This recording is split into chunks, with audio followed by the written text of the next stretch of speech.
Hoy vamos a ver la última práctica de ecología que se centra en el análisis, en la observación y análisis de patrones de diversidad biológica de algas, de la comunidad de algas, en los roquedos del intermareal rocoso. Si recordáis, eh, para ecología distinguíamos dos formas, no tanto de la ecología como de abordar el estudio de los sistemas ecológicos, una más centrada en la estructura, otra más centrada en el funcionamiento. En Río 1 hemos trabajado con el funcionamiento biogeoquímico del ecosistema y os recuerdo que no hemos medido ningún organismo, solo hemos medido tasas y stocks de compuestos biogeoquímicos. En Intermareal 1 trabajasteis con abundancias de organismos, fundamentalmente de algas, y aquí vamos a seguir con esa línea, con el estudio de la estructura en el intermareal rocoso. En esta ocasión, a diferencia de lo que ocurría con las prácticas de Río 1, voy a hacer menos hincapié, voy a dedicar menos tiempo a la explicación más profunda de las hipótesis de trabajo y a la forma de analizar los resultados. De hecho, os voy a pedir un análisis de resultados muy superficial, fundamentalmente por dos razones. La primera es que no tenemos tiempo. Esta es una única práctica en la que, a diferencia de de Río 1, en la que teníamos tres prácticas que nos permitía profundizar e ir analizando distintas cosas desde distintos aspectos y ir un poco al núcleo de las razones ecológicas que explicaban los patrones que observábamos. Aquí tenemos una única práctica, la última, y no tenemos mucho tiempo para eso. Y la segunda razón es que quiero que dediquéis más tiempo, en este caso, por hacer las cosas variadas, cubrir distintos aspectos del trabajo de campo. En esta ocasión queremos que dediquéis más tiempo a lo que sería una simulación lo más realista posible del trabajo en el campo. Y si vais a dedicar tiempo a eso, no os puedo pedir que dediquéis tiempo al análisis de los resultados. Entonces, bueno, toda esta parte teórico-festiva va a ser un poquito más ligera, ¿vale? No obstante, como creo que es fundamental que os quede una idea núcleo en la cabeza, y es que si vais a estudiar ecología no podéis ir al campo a mirar las cosas, tenéis que ir con una idea, con una forma de mirar y luego a lo mejor cambiarla, pero ir con una idea.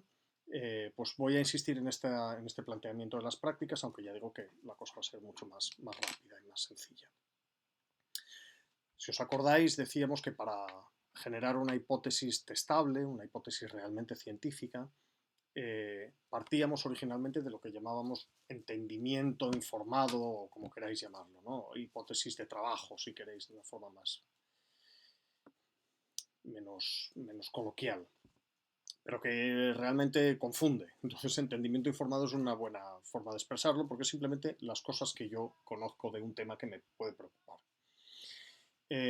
Como no doy por asumido que tenéis el entendimiento informado suficiente o la información suficiente para generar vuestro propio entendimiento sobre lo que voy a hablar, voy a dar dos pinceladas a los dos asuntos fundamentales de los que va la práctica, ¿vale? En primer lugar, biodiversidad. Ya os digo que la práctica va de identificación de patrones de diversidad en el intermareal rocoso y interpretación de los mismos, ¿no? Entonces tenemos que tener claro qué entendemos por biodiversidad. Supongo que ya lo sabéis, por si acaso repaso muy rápidamente y os dejo unos links por si alguien necesita profundizar. Por supuesto, si necesita ayuda y quiere que le dé más explicaciones, pues también me planteo una tutoría, ¿vale? Por biodiversidad entendemos la diversidad conjunta de cualquier componente biológico de un ecosistema o de cualquier área que nos preocupe, ¿no? Y eso incluye desde la diversidad genética a la diversidad del paisaje, cualquier cosa. En general solemos entender, cuando se habla de diversidad de un ecosistema o de una comunidad, solemos hablar de diversidad de especies. ¿Cuántas especies hay en esa comunidad? ¿Qué ocurre? Que desde un punto de vista funcional, de cómo de compleja es esa comunidad, el número de especies no es suficiente. Si veis estas imágenes que tenemos aquí, el número de especies de mariposas es el mismo en las dos comunidades. Sin embargo, en una, casi todos los individuos, bueno, hay muchos individuos de una única especie y pocos de las demás, y en la otra comunidad el reparto de individuos entre distintas especies es más homogéneo, es más equitativo. Entonces, típicamente entendemos que la segunda comunidad es más diversa que la primera, porque teniendo el mismo número de especies, tiene un reparto más equitativo de las abundancias.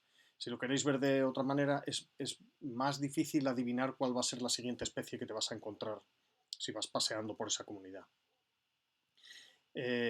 Entonces, hay muchos índices de diversidad que intentan de una u otra manera condensar la información que contienen las comunidades en términos de número de especies y abundancias relativas de las mismas. Y ya digo, son índices que pretenden resumir toda esta información en un único número. Ninguno de ellos lo consigue 100% para todo tipo de comunidades y, bueno, simplemente hay que saber qué limitaciones plantea cada uno. Pero sí que es importante que tengáis en la cabeza que cuando hablamos de diversidad biológica en esta práctica estamos hablando de diversidad de especies y de las dos partes, de la presencia de especies, es decir, la riqueza de especies de esa comunidad y también la equitatividad, el reparto equitativo de las abundancias de los organismos entre las distintas especies. Si necesitáis algo muy básico básico pero relativamente fiable, sobre la estructura de la comunidad y qué es la diversidad, pues esta es una buena fuente rápida. Esta otra es un resumen de un programa de la ONU que llamaron la evaluación de los ecosistemas del milenio, cuyo link tenéis aquí a la derecha y que podéis descargar los documentos originales. Y en este caso esto es, como veis, es un resumen que viene como con 3 niveles de resumen. El nivel 1 es un resumen básico, el nivel 2 incluye más detalles, el nivel 3 es la fuente original. Y está hecho por una asociación que se llama Green Facts, que hace este tipo de resúmenes de documentos técnicos, por ejemplo, de los de IPCC, de los del Panel Intergubernamental para el Cambio Climático. ¿Por qué lo hacen? Porque hay mucha gente que no es capaz de entender o no quiere leer la fuente completa con todo el documento completo, con todos los detalles. Y entonces es una forma de proporcionar información a otros públicos que necesitan información técnica rigurosa, pero que no pueden dedicar el tiempo a ello. Entonces, bueno, os puede servir para ello. Green Facts suele estar bien, de hecho está referenciada directamente por el Millennium Assessment. Yo he leído en algún sitio que parte de la financiación de Green Facts procede de la industria farmacéutica europea, lo cual no sé si es verdad y tampoco sé si importa, pero si es verdad, pues es bueno saberlo. De todas formas, siempre que he mirado algún resumen en Green Facts, ha resultado ser una fuente muy fiable y muy buena de realizar resúmenes. Aquí explica muy bien pues, lo que dice aquí, qué es la diversidad, dónde se encuentra y por qué es importante, si alguien necesita recurrir a ello. Bien, vamos a estudiar diversidad en el intermareal rocoso. Diversidad es un reflejo, es una variable sintética que en un solo número pretende recoger información sobre la estructura de una comunidad. La estructura completa, es decir, la presencia de especies y las abundancias relativas de esas especies en una comunidad. Es una entelequia, es una idea nuestra que nos puede ayudar a estudiar, a comparar, pero no es una variable, digamos, que tenga un reflejo real en el mundo de los organismos, tal y como viven, ¿no? Pero es una variable muy interesante porque reduce muy bien un montón de información muy compleja y permite comparar cosas distintas. Bien, y por tanto es un reflejo de la estructura de la comunidad. Si vamos a trabajar en intermareal necesitamos saber un mínimo de qué es lo que determina la estructura del intermareal rocoso, cómo se distribuyen las especies y por qué en unos sitios hay más que en otros, ¿vale? Bueno, como sabéis, en el intermareal rocoso, y basta con ir a pasear allí, se produce una distribución de especies en zonas, en capas orientadas con la altura de marea. Es lo que se llama la zonación del intermareal rocoso. Es un patrón absolutamente universal. Distintas especies se colocan a distintas alturas de marea y eso genera bandas de vegetación, y por vegetación incluyo algas y organismos sésiles, animales sésiles, que ocupan el terreno o la franja intermareal a distintas alturas de marea de forma muy típica, ¿no? Este ejemplo lo he sacado de, bueno, esto es una foto que muestra muy bien los patrones de distribución. Aquí se ven también patrones de distribución que obviamente se modifican cuando hay una charca o cuando hay distintas alturas. Es decir, lo que importa, lo que genera en último término estos patrones de distribución obviamente es el tiempo de desecación, el tiempo de emersión cuando baja la marea.